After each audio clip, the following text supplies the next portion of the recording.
Bapak Ibu, saudara-saudari, mari kita menandai diri kita dengan tanda kemenangan Kristus. Dalam nama Bapa dan Putra dan Roh Kudus. Amin. Firman Tuhan diambil dari Injil Markus bab 16 ayat 15 sampai 18.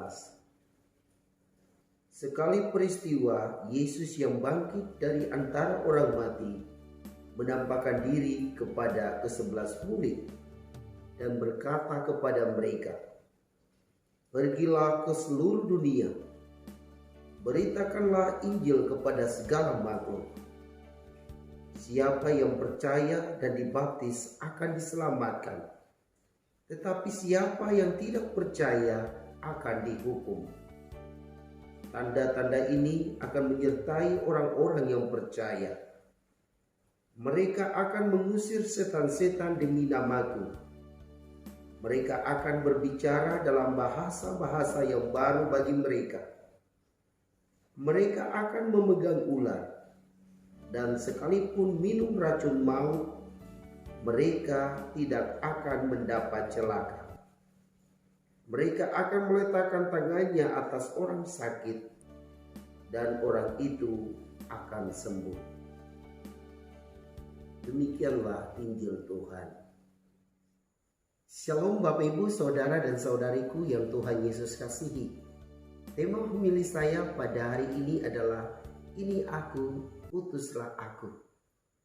Tema ini mau mengingatkan saya akan firman Tuhan dari Injil Markus bab 16 ayat 15 sampai 18 yang menceritakan tentang ketika Yesus bangkit dari antara orang mati.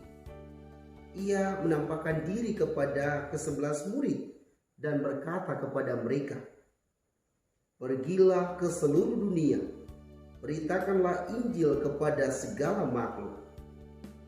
Siapa yang percaya dan dibaptis akan diselamatkan, tetapi siapa yang tidak percaya akan dihukum." Bapak, Ibu, saudara dan saudari yang Tuhan Yesus kasihi, Yesus memerintahkan para muridnya untuk pergi mewartakan Injil. Perintah Yesus ini juga ditujukan kepada kita pada zaman ini. Yesus katakan, "Pergilah". Pergilah berarti keluar dari tempat di mana kita berada, lalu pergi mewartakan Injil. Pergi berjumpa dengan orang lain untuk mewartakan Injil. Tetapi kita akan katakan, "Aduh Tuhan Yesus, kami ini takut keluar dari rumah kami untuk pergi mewartakan Injil. Karena saat-saat ini adalah saat di mana dunia dilanda virus COVID-19. Jadi kami takut pergi mewartakan Injil." Wajar kita takut, karena jangan-jangan ketika kita pergi, kita bisa kena virus 19. Tetapi Tuhan Yesus mau meneguhkan kita, seperti saat ia menyampaikan kepada para muridnya demikian. Tanda-tanda ini akan menyertai orang-orang yang percaya. Mereka akan mengusir setan-setan. Mereka akan berbicara dalam bahasa-bahasa yang baru.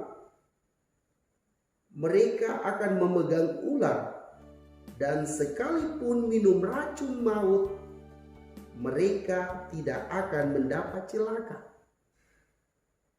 Mereka akan meletakkan tangannya atas orang sakit, dan orang itu akan sembuh.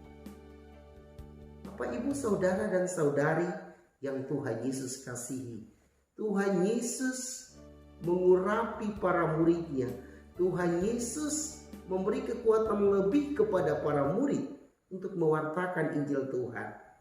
Dan saya yakin Tuhan Yesus juga memberi kekuatan kepada kita pada zaman ini. Tuhan Yesus juga mengurapi kita dengan Roh Kudus-Nya pada zaman ini, saat dimana dunia dilanda COVID ini. Maka percayalah kepadanya. Dia akan menyertai kita dalam karya pewartaan kita. Kita mewartakan Injil di dalam keluarga kita. Kita mewartakan Injil kepada orang lain juga melalui media sosial saat ini. Dan sesungguhnya kita dibantu oleh media sosial saat ini sehingga pewartaan kita lebih mendunia, lebih luas lagi. Tidak seperti pada zaman dahulu. Bapak, Ibu, saudara dan saudari yang Tuhan Yesus kasihi. Pada pesta bertobatnya Rasul Paulus ini, saya mengajak kita untuk mencontohi teladan Rasul Paulus juga. Karena selama ia hidup, ia mengandalkan kekuatan Tuhan. Ia berpasrah kepada Tuhan. Dan dia katakan, yang hidup di dalam diriku adalah Allah. Allah lah yang menggerakkan seluruh hidupnya. Sehingga ia tidak pernah lelah mewartakan Injil Kerajaan Allah kepada sesama. Semoga demikian. Semoga Bapak, Ibu, saudara-saudari diberkati dan dibimbing oleh Allah yang Maha Kuasa. Dalam nama Bapa dan Putra dan Roh Kudus.